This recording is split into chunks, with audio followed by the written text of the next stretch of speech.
Baik, Assalamualaikum warahmatullahi wabarakatuh dan selamat pagi Bapak Guru dan teman-teman sekalian. Pertama-tama marilah kita panjatkan puji syukur kepada Tuhan karena telah memberikan kita kesehatan dan keselamatan sehingga kita dapat hadir di Zoom kali ini.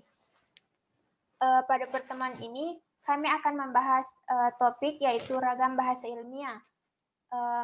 Perkenalkan, nama saya Dewi Anugrah S.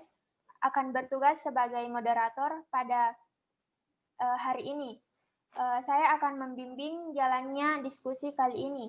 Dan adapun anggota kelompok saya yang hadir pada presentasi ini yaitu Desliana Lewi, Rahmat Hidayat, Hapsari Pahlawa, dan Musyarofa. Dan untuk sisanya yaitu Andi Rahmiatul Madani dan Henry Lindung sedang tidak dapat bergabung karena kendala jaringan. Dan langsung saja, untuk sesi pertama, kami akan menjelaskan materi kami. Dan untuk materi pertama akan dijelaskan oleh Rahmat Hidayat. Dipersilahkan dengan hormat. Baik, saya terima kasih atas kesempatannya. Saya akan membacakan tentang apa itu ragam bahasa.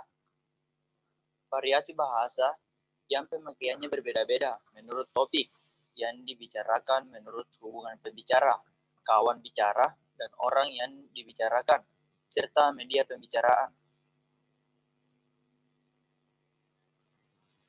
Next. Adapun jenis-jenis ragam bahasa.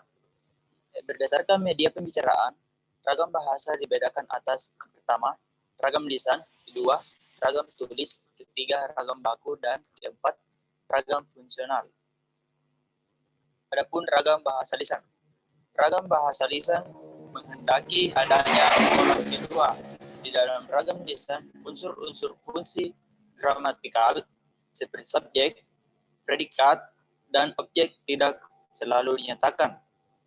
Ragam tulis sangat terikat pada kondisi, situasi, ruang, dan waktu. Ragam lisan dipengaruhi oleh tinggi rendahnya dan panjang pendeknya suara, sedangkan ragam tulis dilengkapi dengan tanda baca, huruf besar, dan huruf miring. Adapun ragam bahasa tulis. Ragam tulis tidak mengharuskan adanya tema bicara berada di depan. Fungsi-fungsi gramatikal harus nyata. Ragam tulis tidak terikat oleh situasi, kondisi, ruang, dan waktu. Ragam tulis dilengkapi dengan tanda baca, huruf besar, dan huruf miring. Adapun ragam baku. Ragam baku adalah ragam yang dibanggakan dan diakui oleh sebagian besar warga masyarakat pemakainya sebagai bahasa resmi dan sebagai kerangka rujukan norma bahasa dan penggunaannya.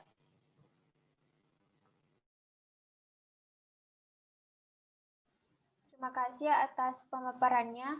Untuk materi selanjutnya akan dilanjutkan oleh pemateri kita yaitu Musyarofa. Dipersilahkan dengan hormat. Baik, saya akan melanjutkan materi selanjutnya, itu bahasa ilmiah.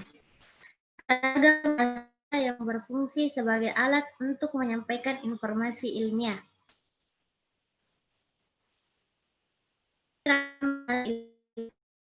Kia, lugas, ringkas padat, formal dan aktif, konsisten, tolak gagasan. 1. Cendekia, ungkap hasil berpikir logis secara tepat. Contoh, kemajuan informasi pada era globalisasi ini dikhawatirkan akan terjadi pergeseran nilai-nilai bangsa Indonesia, terutama budaya Barat yang masuk ke negara Indonesia yang dimungkinkan tidak sesuai dengan nilai-nilai budaya dan moral bangsa Indonesia. Bandingan, pergeseran nilai-nilai budaya bangsa terjadi karena masuknya budaya Barat ke Indonesia.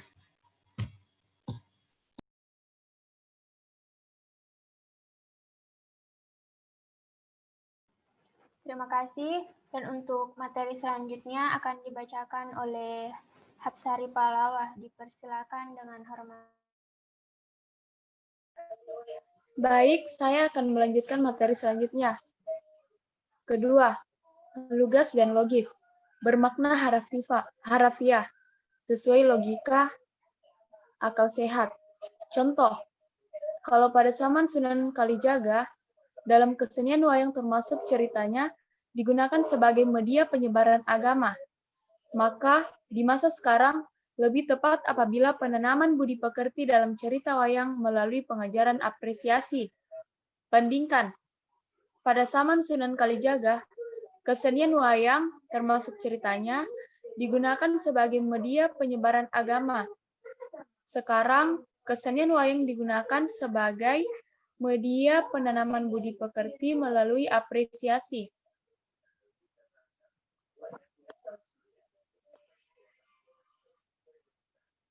Ketiga, jelas. Struktur kalimat dan makna yang jelas. Contoh, untuk mengetahui apakah baik dan buruknya pribadi seseorang dari tingkah dan lakunya dalam sehari-hari. Bandingkan, baik buruknya pribadi seseorang dapat dilihat dari tingkah laku sehari-harinya. 4. Padat dan ringkas. Gagasan tidak bercampur unsur lain. Tidak menggunakan kata berlebihan. Contoh, pendidikan agama di sekolah dasar bagaimanapun tidak akan terlaksana dengan baik tanpa adanya dukungan yang baik dari orang tua murid dalam keluarga. Bandingkan, pendidikan agama di SD tidak akan terlaksana dengan baik tanpa dukungan orang tua. Kelima, formal dan objektif. Mengacu struktur kebahasaan dapat diukur kebenarannya secara terbuka. Contoh, menurut Moeliono mengatakan bahwa bahasa ilmiah itu lugas, eksak, dan menghindari kesamaran dan ketaksaan dalam pengungkapan. 1989. Bandingkan, menurut Moeliono 1989, bahasa ilmiah itu lugas, eksak, dan menghindari kesamaran dan ketaksaan dalam pengungkapan.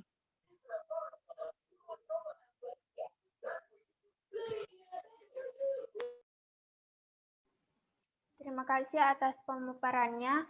Dan untuk materi selanjutnya, saya persilahkan kepada pemateri terakhir, yaitu Desliana Lewi. Saya persilahkan dengan...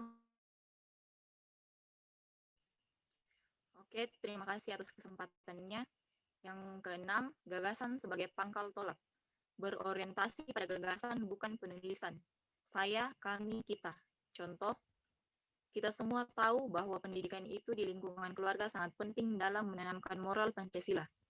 Bandingkan, perlu diketahui bahwa pendidikan itu di lingkungan keluarga sangat penting dalam menanamkan moral Pancasila. Next. Nomor 7, penggunaan istilah teknis, wacana teknis, angka, lambang istilah. Contoh, Hazard Analysis Critical Control Point atau HACCP adalah sistem penjaminan mutu dan keamanan pangan yang sangat dianjurkan oleh Badan Keamanan Pangan International Codex Alimentarius Commission untuk diterapkan di industri pangan. Bandingkan, Hazard Analysis Critical Control Point atau HACCP adalah sistem penjaminan mutu dan keamanan pangan yang sangat dianjurkan oleh Badan Keamanan Pangan International Codex Alimentarius Commission atau CAC untuk diterapkan di industri pangan. Kedelapan, konsisten. Penulisan harus ajek atau taat asas dari awal hingga akhir tulisan. Contoh, perlucutan senjata di wilayah Bosnia itu tidak penting bagi Muslim Bosnia. Untuk mereka yang penting adalah pencabutan embargo senjata. Bandingkan, perlucutan senjata di wilayah Bosnia itu tidak penting bagi Muslim Bosnia. Untuk mereka yang penting adalah pencabutan embargo senjata. Bahasa Indonesia yang baik dan benar. Bahasa Indonesia yang baik dan benar adalah bahasa Indonesia yang digunakan sesuai dengan norma kemasyarakatan yang berlaku dan sesuai dengan kaidah bahasa Indonesia yang berlaku. Sekian dan terima kasih. Terima kasih atas pemaparannya. Demikian tadi presentasi kelompok kami. Dan untuk sesi tanya-jawab akan dilanjutkan pada website Fasikola ya. Sebagai moderator, saya mohon maaf atas kekurangannya dan terima kasih untuk perhatiannya. Sekian, wassalamualaikum warahmatullahi wabarakatuh. Waalaikumsalam. Waalaikumsalam. Waalaikumsalam warahmatullahi wabarakatuh.